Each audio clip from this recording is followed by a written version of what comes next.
मर रोगानं जळून गेले पूर्ण। पण आपल्या या शेतामध्ये तुम्हाला पूर्ण ग्रीन हरभरा दिसते।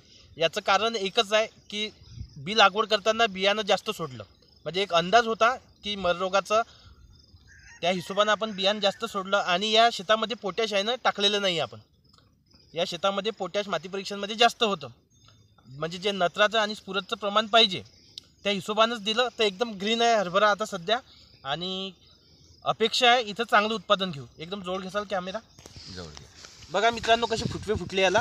आता इथलं फ्लावरिंग स्टेज चालू झाली, तर आपला उद्देश हा आहे की भरपूर गाठे लागले पाहिजे, म्हणजे जेणेकरून विक्रमी उत्पादन निघालं पाहिजे आणि कमी खर्चात चांगलं उत्पादन कसं निघेल हे प्रॅक्टिकल आता शेतकऱ्यांना समजलं।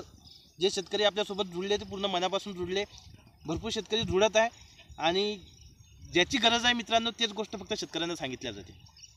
मित्रांनो या शेतामध्ये आपण माती परीक्षण केलेलं आहे। आता यावर्षी बिकट परिस्थिती होती, पाऊस आल्यामुळे बरेचसे हरभरे